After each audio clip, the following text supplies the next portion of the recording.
Selamat siang, jumpa lagi kita pada siang hari ini pada materi berikutnya, yaitu strategi pelaksanaan pada pasien dengan defisit perawatan diri dengan menggunakan komunikasi terapeutik.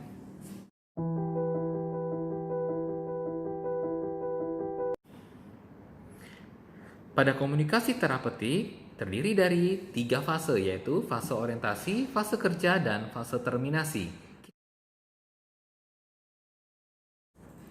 Pada fase orientasi, ada 4 tahapan yang harus kita lalui. Yang pertama adalah salam, yang kedua adalah evaluasi, ketiga validasi, dan yang keempat adalah kontrak. Kontrak dibagi menjadi 3, yaitu tujuan atau topik, waktu, dan tempat. Sekarang mari kita lihat contoh fase orientasi pada diagnosa defisit perawatan diri. Halo, selamat pagi Pak. Perkenalkan, nama saya Kristianus Triaspodo. Bapak bisa panggil saya Bapak Podo, saya perawat di ruangan ini ya. Baik, tanggal lahirnya berapa Pak? Kalau begitu boleh saya lihat gelangnya? Oh iya, bener ya. Bapak panggilannya siapa? Bambang Suyadi, panggilannya siapa Pak? Oh, Bapak Yadi. Baik Pak Yadi, gimana perasaannya hari ini? Oh, seneng ya. Apa yang menyebabkan Bapak senang hari ini? Oh, karena kemarin ada keluarga yang datang. Baik Pak. Wah, tampaknya tadi Bapak gimana? Bapak sudah mandi belum Pak? Oh, belum mandi. Kira-kira apa yang menyebabkan Bapak belum mandi? Males. Apalagi Pak sebabnya? Oh, Bapak nggak tahu cara mandi ya? Oh iya, biasanya Bapak mandinya caranya gimana? Oh, jarang mandi. Biasanya Bapak mandi kapan saja Pak? Waktu di rumah? Oh, bisa seminggu sekali ya? Oh, karena Bapak di jalanan, oh keluyuran di jalanan, jadi Bapak jarang mandi. Begitu ya Pak ya? Baik Pak, bagaimana kalau hari ini kita diskusi tentang cara menjaga kebersihan diri? Kita diskusinya di sini, Bapak bersedia nggak? Bersedia ya Pak ya? Kita akan diskusi selama 15 menit, bagaimana? Oh, setuju. Oke, kita mulai ya Pak ya. Fase yang kedua adalah fase kerja. Pada fase kerja, tindakan defisit perawatan diri terdiri dari 4 tindakan. Mari kita saksikan satu persatu. Tindakan yang pertama adalah melatih pasien cara-cara perawatan kebersihan diri. Yang termasuk kebersihan diri adalah mandi, keramas, gosok gigi. Selain itu, pada wanita juga ada menjaga kebersihan pada saat menstruasi. Baik Bapak, mari kita mulai latihan kebersihan diri, yaitu mandi, gosok gigi, dan keramas. Pertama-tama saya akan jelaskan kepada Bapak dulu alat-alat apa saja yang diperlukan pada saat kita mandi. Yang diperlukan yaitu gayung, kemudian sabun, dan handuk. Selain itu, untuk gosok gigi, tentu kita menggunakan sikat gigi dan pasta gigi. Sedangkan untuk keramas yang kita gunakan adalah sampo. Coba Pak ulangi lagi, apa-apa alat-alat yang bisa kita pakai untuk menjaga kebersihan diri? Untuk mandi apa saja Pak? Ya, benar. Kamar mandi mungkin ada gayung, kemudian sabun dan handuk. Kalau untuk keramas Pak, apa yang kita gunakan? Ya, benar sekali Pak, sampo yang kita pakai. Kalau untuk menjaga kebersihan gigi, sikat gigi dan pasta gigi. Wah, keren Bapak. Baik, karena Bapak sudah bisa menyebutkan alat-alat untuk kebersihan diri, sekarang saya ingin mengajak Bapak untuk ke kamar mandi. Bagaimana kalau Bapak mandi, gosok gigi, dan keramas sekarang? Nanti di kamar mandi akan saya arahkan Bapak supaya nanti Bapak bisa melakukannya dengan benar. Baik, kalau begitu kita ke kamar mandi sekarang ya Pak. Wah, keren sekali Pak. Saya lihat tadi Bapak sudah mampu untuk mandi, gosok gigi, dan keramas. Tadi yang sudah bagusnya adalah Bapak sudah bisa menyiapkan alat-alatnya. Bapak juga sudah melepaskan pakaian kotor dan meletakkan pada tempatnya yang benar. Bapak juga sudah membilas tubuh, kepala dan rambut sampai bersih. Kemudian menyabuni badan, mengeringkan badan dengan handuk. Wah, keren. Bapak sudah bisa melakukan kebersihan diri, yaitu mandi, gosok gigi, dan keramas. Tindakan yang kedua adalah melatih pasien berdandan atau berhias. Yang termasuk dalam kegiatan berdandan adalah untuk pasien laki-laki berpakaian, menyisir rambut, dan bercukur. Sedangkan untuk pasien wanita, latihannya meliputi berpakaian, menyisir rambut atau menata rambut, dan berhias, seperti memakai bedak dan menggunakan lipstik. Berikut adalah contoh tindakan keperawatan yang kedua, yaitu melatih pasien berdandan atau berias. Baik Bapak, sekarang kita ambil pakaian yang bersih, kemudian kita letakkan pada tempat yang sudah disiapkan. Nah, kita taruh di sini ya Pak ya. Baik, silakan Bapak memakai pakaian dimulai dari pakaian dalam dulu terlebih dahulu. Silakan Pak. Kemudian bajunya silakan dipakai. Wah, sepertinya sudah rapi ya. Mungkin kerahnya bisa diperbaiki Pak. Kancingnya ya dimulai dari kancing yang paling bawah Pak sampai kancing yang paling atas. Sekarang silakan Bapak memakai celananya.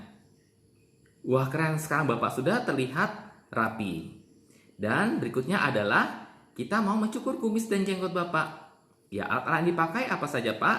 Yaitu pisau cukur dan air atau air sabun jika kondisi kulit Bapak sedang kering. Baik, kita mulai ya Pak ya untuk mencukur kumis dan jenggot Bapak. Wow, sekarang Bapak sudah terlihat lebih rapi dengan jenggot dan kumis yang sudah tercukur. Keren Pak. Berikutnya kita akan nyisir rambut Pak. Nih, saya punya alat untuk menyisir rambut, yaitu namanya sisir. Sisir ini bisa Bapak pakai untuk merapikan rambut. Oke Pak, bagus sekali Bapak sudah bisa menyisir rambut dengan baik. Tindakan yang ketiga adalah melatih pasien makan atau minum secara mandiri. Kita sebutkan atau jelaskan bagaimana kebutuhan pasien makan sesuai dengan porsinya. Kemudian kita menjelaskan cara makan dan minum yang tertib. Kemudian kita jelaskan cara merapikan peralatan makan setelah makan, dan kemudian kita praktik makan sesuai dengan tahapan makan yang baik. Berikut adalah contoh atau simulasi tindakan keperawatan melatih pasien makan minum secara mandiri. Sekarang saya akan melatih Bapak cara makan dan minum yang baik. Baik, sebelumnya saya ingin menjelaskan kepada Bapak, yaitu pada waktu makan kita harus menggunakan tempat makan Pak, biasanya piring atau mangkok. Kemudian alat makan yang lain adalah sendok atau bisa juga garpu. Ini alatnya Pak.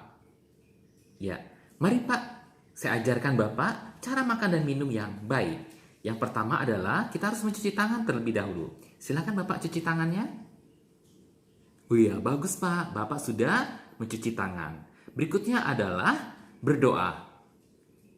Apakah Bapak bisa berdoa? Baik, kalau belum, saya pandu ya Pak untuk doanya. Ya, sekarang doa sudah selesai. Silakan Bapak makan. Kita mulai ya Pak ya. Sendok ada di tangan kanan. Baik, masukkan lewat mulut. Makan tidak bersuara dan tidak mengecap. Tidak bersuara dan tidak mengecap ya Bapak. Coba Bapak perlahan, kalau bisa jangan sampai berhamburan makanannya ke meja. Wow, Bapak sudah makannya, sudah selesai dan minumnya. Wah, keren. Saya lihat tidak ada nasi yang berhamburan di meja.